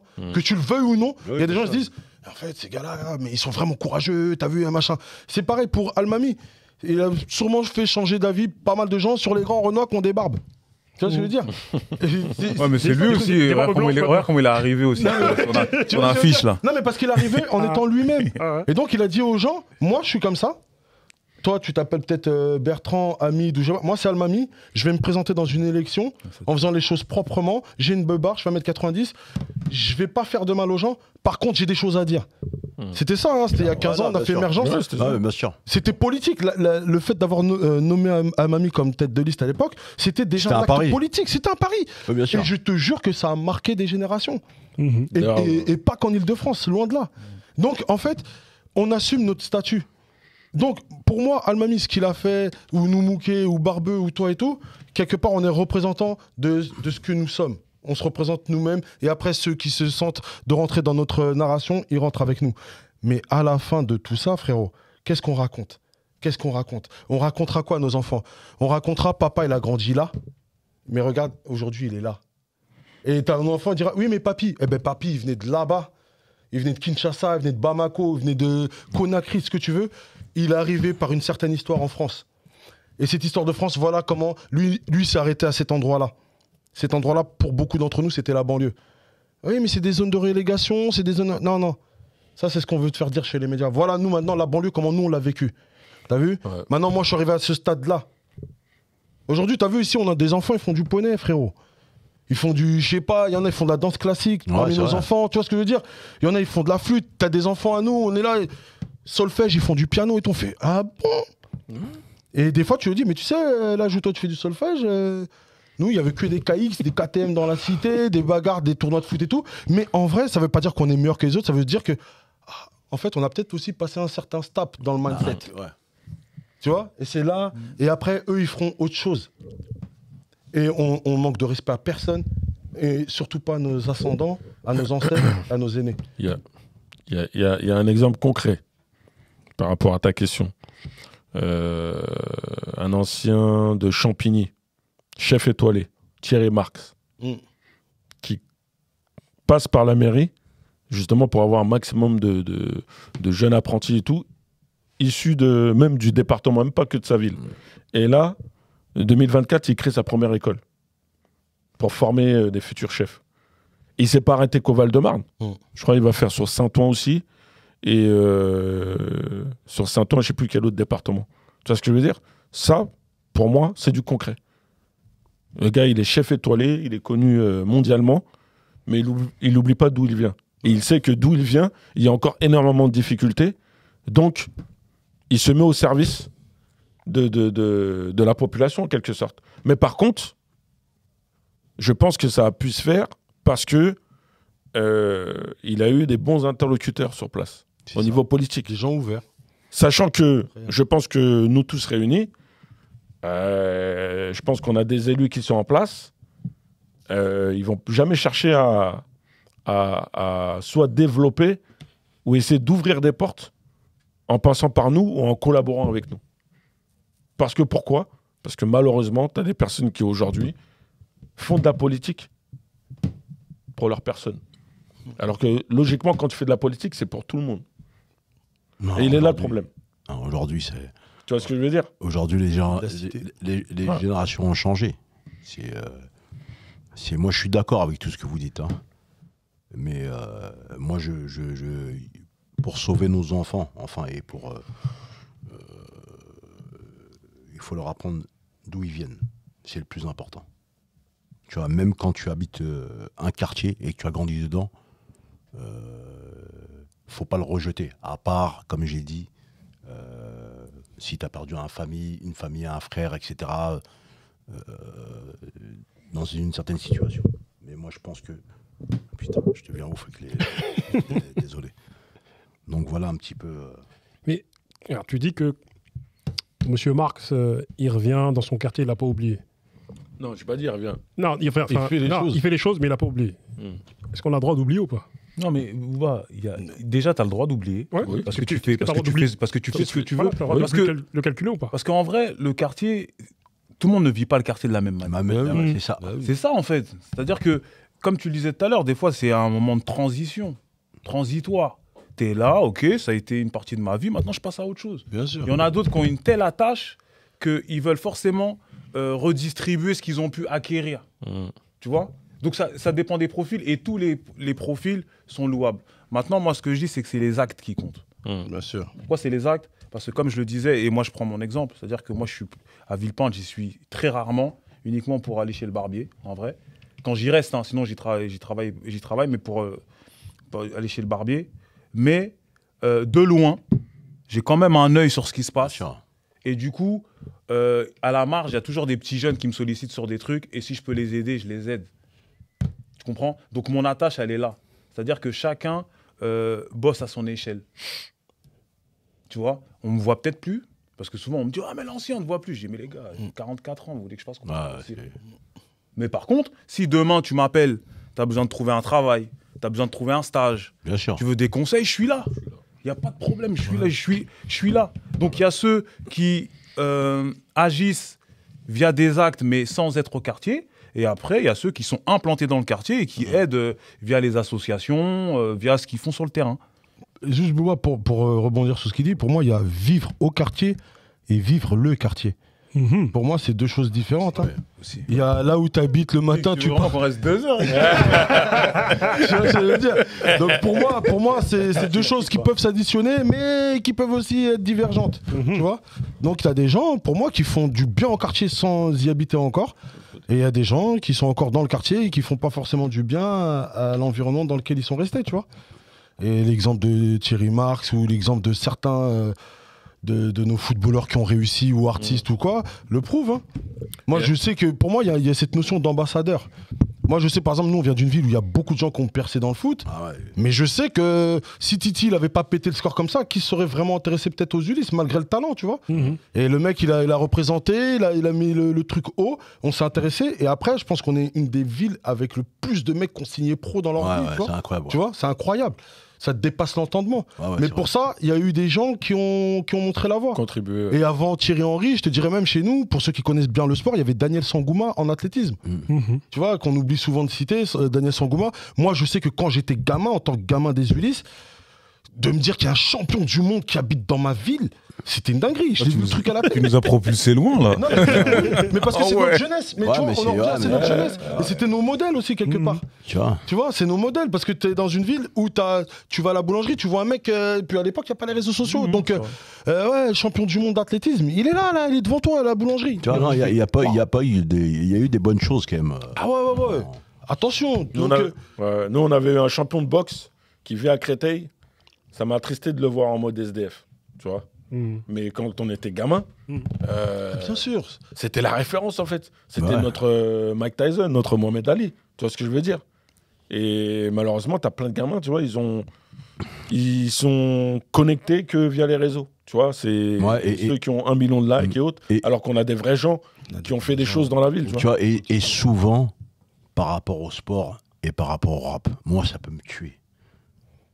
Les frérots, on n'a pas que des sportifs. Ben non. Tu comprends? Et ça, moi, je sors de ça. Bien sûr. Tu as compris? C'est une belle réussite pour eux. Ok, j'ai pas de souci. Mais à un moment, voilà, il y a d'autres personnes dans différents métiers qu'on percé, on va dire ça comme ça, qu'il faut aussi mettre en avant et qu'il faut... voilà. Donc c'est très important. On ne peut pas rester que sur le rap. sport Et après, parce que, excuse-moi, tous les rappeurs te disent, et surtout un du 91 qui l'a... Je vois que ça habite au Portugal, là-bas, ceci, cela. Comment pourquoi ça se passe mais tu vois, je t'ai donné l'exemple de Thierry Marx, mais c'est vrai. J'aurais pu te citer, il l'a fait récemment, Lajli. Ouais. Tu vois, il a commencé à faire son école sur Montfermeil, Clichy Montfermeil, et aujourd'hui il est au niveau international. Oui, son voilà. école, tu vois. Et il n'a pas oublié, tu vois, d'où il part, parce que lui, c'est vraiment l'art de la débrouille qu'il a mis en avant, tu vois. Et ouvrir son école sans critères de sélection c'est du élitiste, Ouais. tu vois. C'est ouvert à tout le monde. Ça veut dire que il aurait pu se limiter, comme il l'a dit récemment lors d'une interview, il aurait pu se limiter uniquement à ouvrir son école qu'aux habitants des quartiers populaires. Il a dit, je ne vais pas reproduire ce qu'on nous fait subir. Bah, Exactement. ça, c'est important. Tu vois ce que je veux dire? Je voudrais dire une chose. Je rebondis sur un lyrics que tu as évoqué tout à l'heure. Représente pour la famille, à chaque fois qu'on quitte le hall, c'est Invincible Armada. Ouais. Voilà, Abuse à l'époque, tu vois. Et tout à l'heure, tu parlais aussi de celui qui était basketteur et qui, à un moment donné, enfin, en tout cas, qui a fait des choses dans le basket. En tout cas, bon, nous, sur Grigny, il y a un mec qui s'appelle Mbuna Ndiaye. Oui, bien sûr, oui. Et moi, je l'ai su qu'il y a 5 ans, 6 ans. Mais t'es sérieux? Là, je te originaire promets, de je Grigny quittais au général. Non, même, je ne savais même je ne le connaissais même pas. Et c'est Sissi, Sissi Rider de Magic Paris, qui me dit, bon, il y a telle personne qui va venir tel jour, Canal+ va l'interviewer, il a grandi ici, il a tout fait ici. Ouais.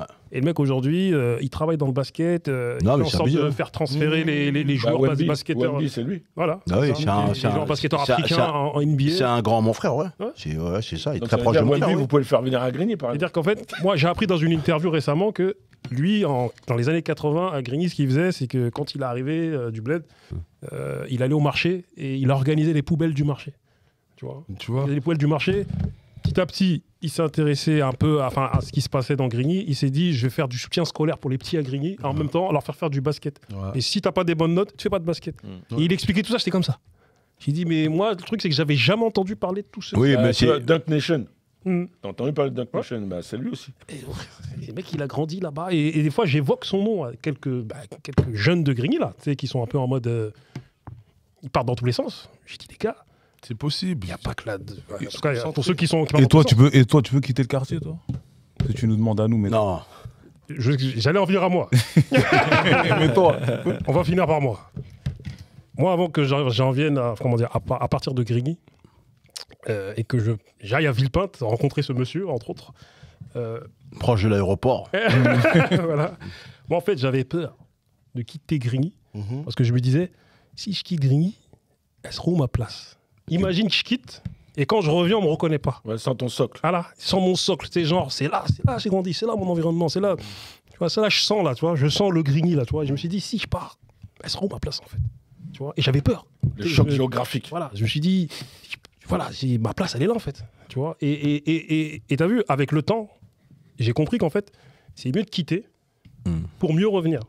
Et revenir et même aimer même plus sa ville. En étant ailleurs. Parce que tu vois, ouais. Et j'ai vu une statistique d'il y a quelques années sur l'espérance de vie à Grigny.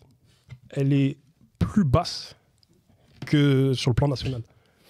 Et en revenant à Grigny, j'ai vu aussi des mecs que j'ai vus, comment dire, dans des configurations. Des sources.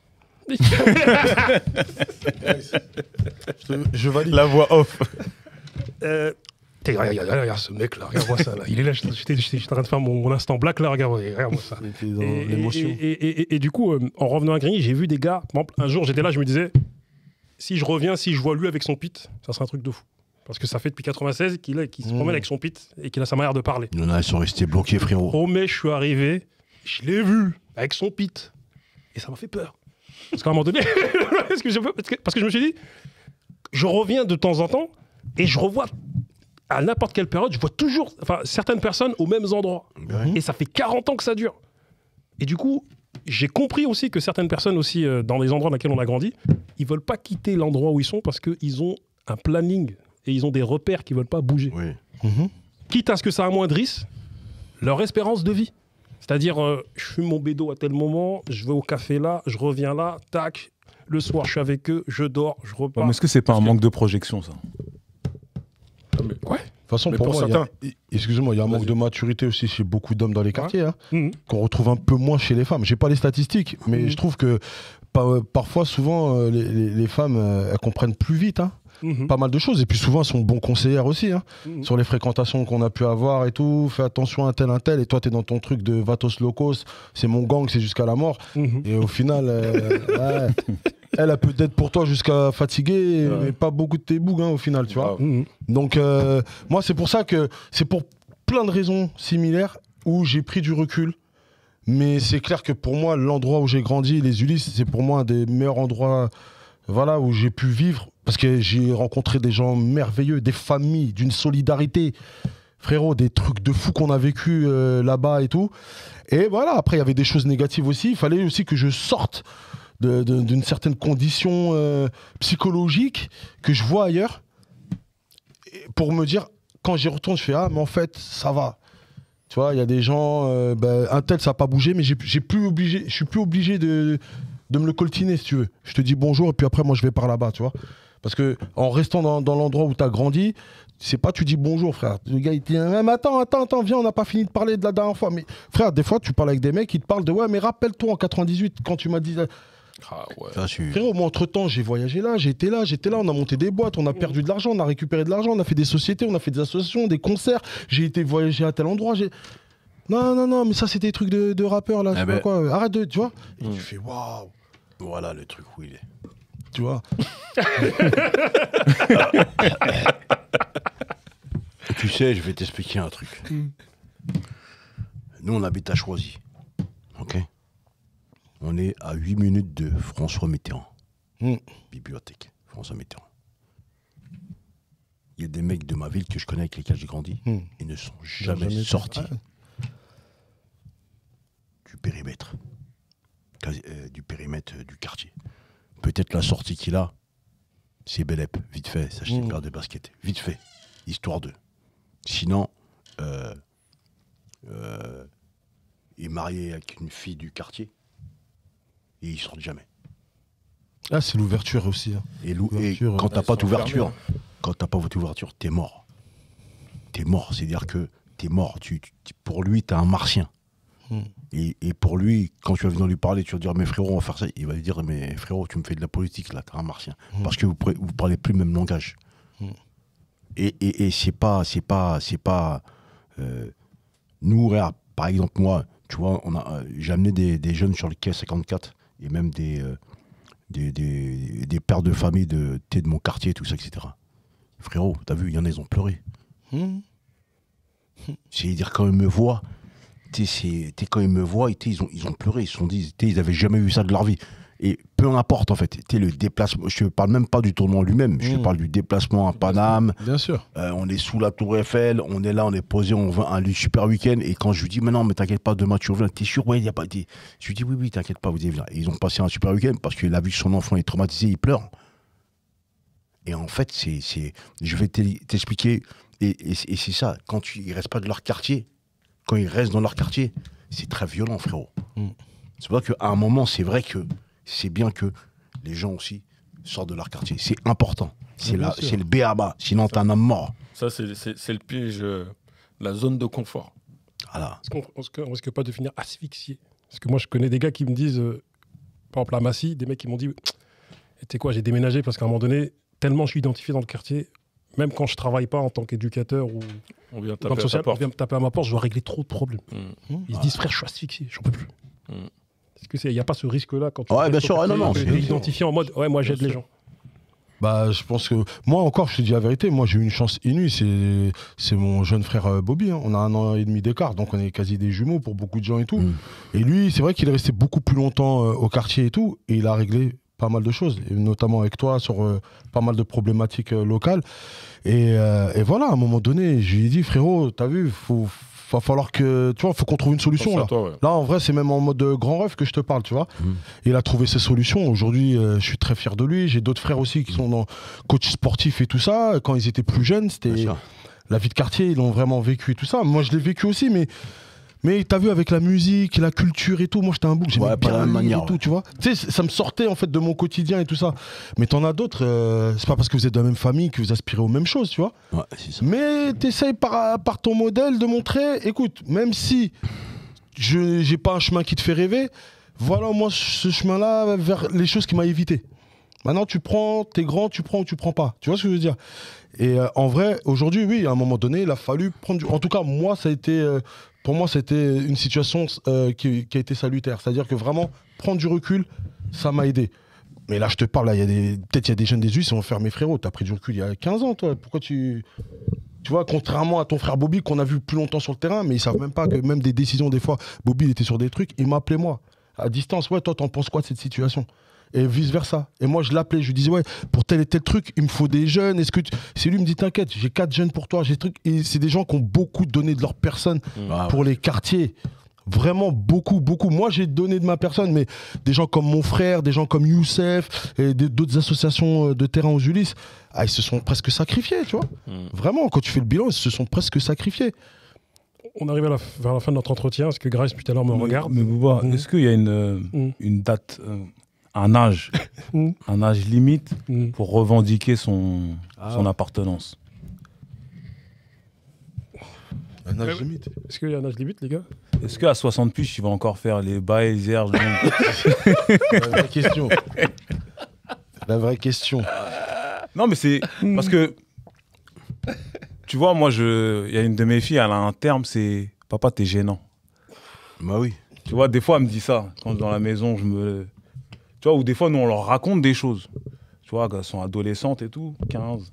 Elles ont 15 ans et tout, donc on peut leur raconter des choses et même elles observent. Parce qu'avant, quand elles étaient petites, il y a certaines situations, elles ne comprenaient pas. Mais maintenant, des fois, elles nous voient régler des conflits ou un peu le côté un peu impulsif qu'on a. elles le sentent maintenant, parce qu'elles sont Mmh. grandes.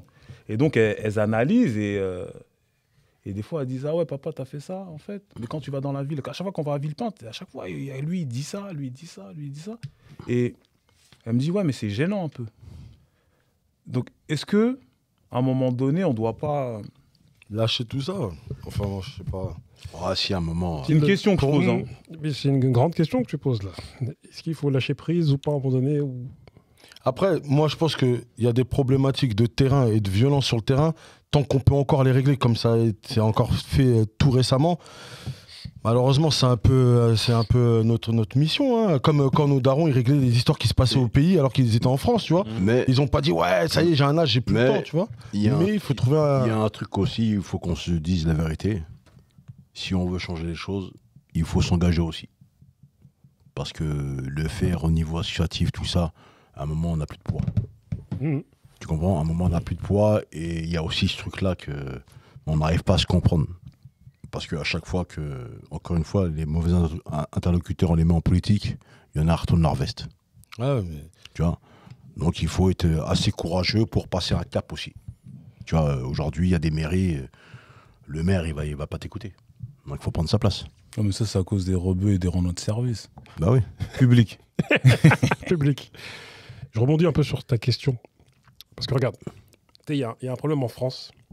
C'est le fait que les quartiers, l'ensemble des quartiers, ne soient pas reconnus comme une culture à part entière.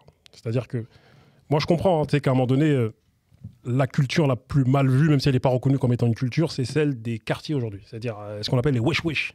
Par exemple, moi quand je dis les bails, John, on se dit, ah mais c'est un truc de jeune, tout. Mais est-ce que c'est pas partie de notre culture, ça, en vérité? C'est-à-dire que Les wesh-wesh. ce qu'ils appellent nos manières de nous exprimer, même s'il y a des mots qui ont été inventés, ci et ça, est-ce que ça fait partie de notre culture et que est-ce que c'est pas une culture au même titre que la culture basque? Ouais, mais il La faut culture s'adapter malgré normande. tout. Ouais. Moi, je trouve Après- que malgré tout, tu vois, La culture Ouais. populaire. ouais, mais je pense que malgré tout, tu vois, quand on commence à prendre de l'âge, Mm.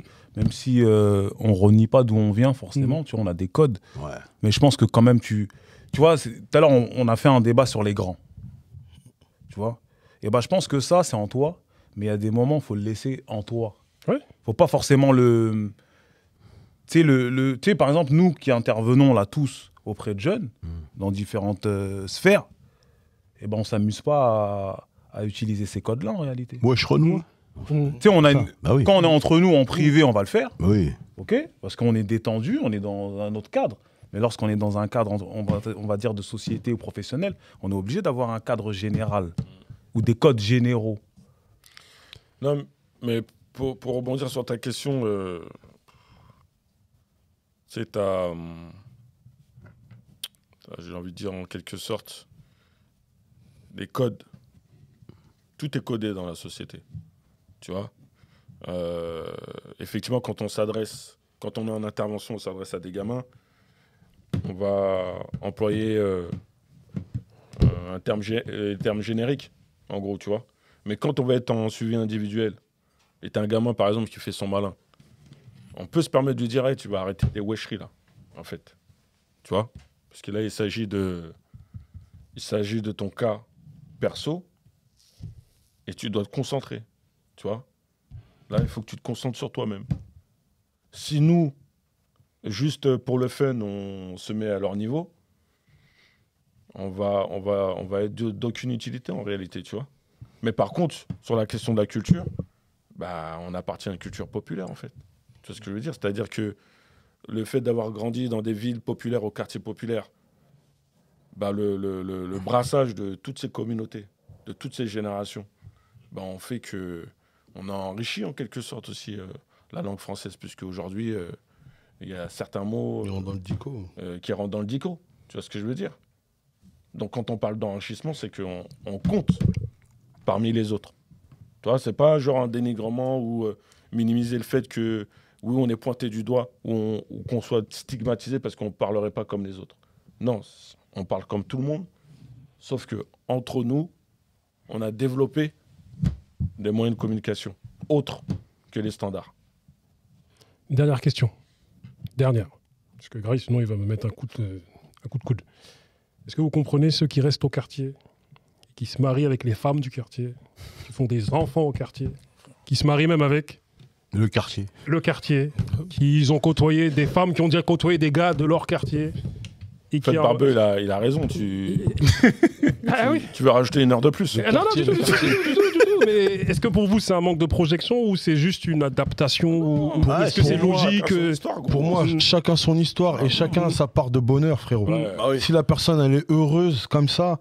T'as vu, c'est comme la dernière fois, j'ai vu le reportage sur un super joueur de Montpellier, TJ Savanier, qui habite encore dans son quartier d'origine, qui est heureux dans son quartier d'origine, qui a refusé des contrats, des millions au Milan AC et tout ça, parce qu'il est heureux dans l'environnement dans lequel il a grandi et tout ça. Ça reste un super joueur de foot et visiblement une personne humaine qui a l'air bien aussi, tu vois. Magnifique. Maintenant, il y en a, ils vont dire c'est un manque d'ambition, c'est une peur de sortir d'un certain autre soi et tout ça. Moi, je le vois pas comme ça. Chacun voit midi à sa porte. Peut-être qu'il a été piqué par amour par sa go du quartier. Ouais, il est dans son quartier, il est bien, il a sa famille. Tu vois, pour moi, en fait, l'important, c'est là où tu seras heureux, là où tu vas développer ton bonheur et celui de tes enfants. Ça fera moins d'enfants malheureux pour en revenir sur la parentalité qui peut être aussi toxique parfois.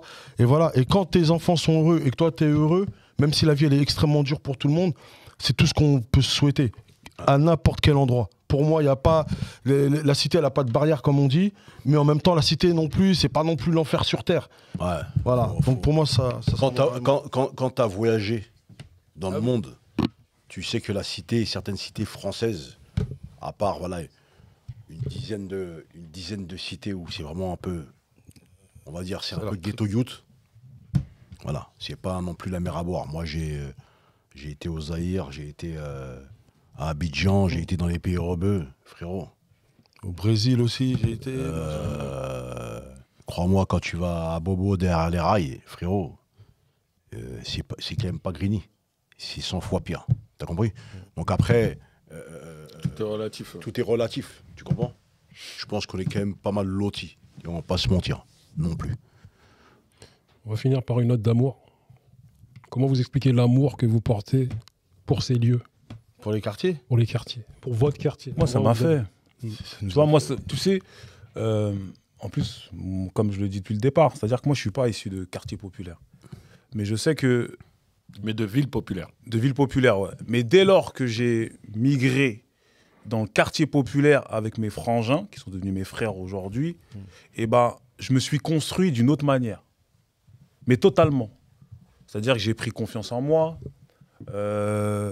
j'ai eu des projections totalement différentes, j'ai vécu des choses qui m'ont permis, du coup, de me forger plus rapidement que si j'étais resté dans mon quartier initial, par exemple. Et par exemple aussi ce respect qu'on me donne aujourd'hui, je l'ai acquis là aussi. Donc c'est pour ça que l'amour, il est là. C'est-à-dire que moi, je suis fier, par exemple, quand je vois des petits frérots, comme je te parlais de Youssouf, comme je peux voir Tita et comme je peux voir d'autres qui sont dans d'autres branches, autres que l'artistique, réussir, tu vois. Parce qu'on a toujours cette attache et en plus, lorsqu'on voit des gens qu'on a côtoyés réussir, eh ben, ça nous fait plaisir. Alors que par exemple, tu sais, dans d'autres endroits, dans d'autres environnements, ton voisin, il est devenu ingénieur, il s'en fout, lui. Soit il y a certaines communautés, elles s'en foutent. Ton voisin, il est devenu, il s'en fout. Alors que nous, on a quand même cette fierté, parce qu'on sait d'où on part. Et de voir quelqu'un évoluer, réussir, eh ben, ça nous fait plaisir. Donc la tâche, ça sera tout le temps là. Mais moi, comme je l'ai dit durant toute l'émission, moi, ma contribution, je la ferai à l'extérieur. De l'extérieur, en tout cas, du quartier. Je suis Almami. Comment t'expliques cet amour que tu as pour ces lieux dans lesquels tu as grandi? C'est lié à ma construction, la construction de ma personne. Tu vois, donc ça a été mon centre de formation. Et t'oublies jamais ton centre de formation. Tu vois, quand ça t'a surtout apporté. Donc, pour moi, elle se situe là et surtout sur le plan, et beaucoup plus sur le plan humain. Tu vois, c'est les bons moments comme les mauvais, mais comme Fix le précisait tout à l'heure, c'est voilà, tout ce qui est lié à la solidarité, la fraternité, le partage, l'amour. C'est tous ces éléments, en fait. Tu vois, c'est pas histoire de quand on décide de quitter le quartier et d'aller chercher mieux ailleurs, tu vois, si on se dit, bon, on espère pouvoir préserver tout ce qu'on a acquis, tout ce qui nous a entourés. Mais comme je dis toujours, tu vois, moi, les parents, ils sont toujours sur freine. C'est toujours un enrichissement d'y remettre les pieds, d'y être, de recroiser des têtes. Et la seule chose à laquelle j'ai tourné le dos, par exemple, moi, c'est politiquement. Tu vois, les gens me disent, ouais, mamie, on ne te voit plus. Non, je suis toujours là. C'est que je peux pas être dans le bal des hypocrites, tu vois. Tout simplement. Mais ça bouge pas. Je vais le moquer. Ouais, moi, ouais, j'aime ma ville, j'aime mon quartier. Et en vérité, c'est là où je me sens le mieux. Donc voilà, et après, il y a d'autres projections. Peut-être qu'on finira un jour à la tête de la ville. C'est fixe. Pourquoi on aime nos quartiers? Moi, Pourquoi cet attachement pour ta ville, pour... Non, quartier. c'est trop de choses. Je sais pas quoi te dire. Mm. En fait, ma famille et moi-même, on a reçu tellement d'amour, tellement de choses positives. Moi, c'est les gens, en fait. Tu peux détruire mon bâtiment, tu peux le reconstruire, tu peux faire une tour de 40 étages, machin. Les humains, frérot. Les humains, on a grandi avec des gens. On a rigolé de tout. On a rigolé de la misère, on a rigolé des mariages, on a transformé des moments qui étaient très, très, très, très durs en moments pas festifs, mais parfois presque, tu vois. Dans plein de situations. Frérot, t'as vu, je t'en parle, après j'ai la chair de poule, parce que vraiment, un jour, il nous arrivait une grosse galère familiale et tout, et je disais à ma mère, tu vois, il s'est passé ça. Toi, t'es né au Congo, tu viens précisément de la ville de Kikwit. Moi, je suis d'origine congolaise, mais je suis né dans le 9-1 et je viens précisément de la ville des Ulysses. Donc, moi, mes références, mes trucs, mon origine ethnique et d'amour, c'est le Congo, clairement. Voilà, c'est une partie de ma construction. Et une autre partie de ma construction, c'est les Portugais, les Polonais, les Maliens, les Sénégalais, les Marocains, les Algériens avec qui j'ai grandi, qui m'ont appris les mots de leur pays, les plats de leur pays et tout. Et qui venaient à la maison avec les Congolais de Brazza, les Congolais de Kinshasa et tout, les Ivoiriens. Je sais pas, frérot, on a grandi dans un endroit qui, au final, il y a pour moi plus de positif. Et donc, je suis hyper attaché intrinsèquement à cet endroit-là. Je dis aux Ulysses, mais c'est les Ulysses, mais ça aurait pu être une autre ville. En vrai, c'est comme tu disais tout à l'heure, il y a un truc important, la culture de banlieue. Mais la vraie. Donc, parlez aux bons interlocuteurs plutôt que d'avoir la culture des banlieues qu'on vous met sur la 15 ou la 16, là. Vraiment, la vraie culture de banlieue, toutes les choses qu'on a pu faire tous ensemble, c'est magnifique. Vraiment, on a fait des très belles choses et j'espère que ça va continuer. Et j'espère que les plus jeunes, ils vont plus faire attention à ce genre d'émissions. Et qui vont peut-être arrêter de regarder la quantité, mais regarder la qualité. On va pas faire des milliards de streams ni de TikTok, hein, mais je pense qu'il s'est dit des choses dans ces deux émissions qui peuvent réparer certains cœurs, je pense. Pour finir, j'avais une discussion avec une amie qui s'appelle Ida, une autre s'appelle Lucie. Lucie, elle comprenait pas pourquoi souvent je lui disais le nous.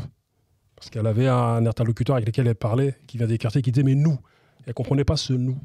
Et moi, un jour, je lui ai écrit un texte sur le nous. Il dit nous. En fait, nous, c'est une culture. Nous, c'est des codes. Nous, c'est des comportements, c'est des attitudes qui ne sont pas reconnues aujourd'hui. Et je disais à Aïda que...